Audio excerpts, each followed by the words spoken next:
मुस्लिम league नून, peoples party और जमीयत उलमा इस्लाम 26वीं आईनी तरमीम में अदालती इस्लाहात की हद तक एक पेज पर आ गई। गुज़िश्ता रोज़ लाहौर में अशाइये पर मियाँ नवाज शरीफ, शहबाज शरीफ, सदर आसिफ अली जरदारी, बिलावल भुट्टो और मौलाना फजलुर रहमान ने नकात पर एक दूसरे को कायल करने की कोशिशें की। मौलाना फजलुर रहमान ने लीगी और पीपी क़यादत से मुलाकात के बाद खबरदार किया कि हुकूमत के आईनी तरमीम के मुसव्वदे को पहले भी कबूल नहीं किया था। अगर अब भी इत्तेफाक राय ना हुआ तो दोबारा मुस्तरद कर देंगे। साफ कहा कि अपोजिशन की दीगर जमातों से मशावरत के बाद ही जवाब देंगे। मुस्लिम लीग नून, पीपल्स पार्टी और जमीयत उलमा इस्लाम 26वीं आईनी तरमीम में अदालती इस्लाहात की हद तक एक पेज पर आ गई।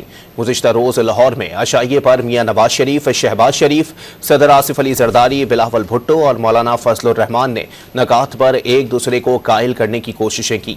मौलाना फजलुर रहमान ने लीगी और पीपी क़यादत से मुलाकात के बाद खबरदार किया कि हुकूमत के आईनी तरमीम के मुसव्वदे को पहले भी कबूल नहीं किया था। अगर अब भी इत्तेफाक राय ना हुआ तो दोबारा मुस्तरद कर देंगे।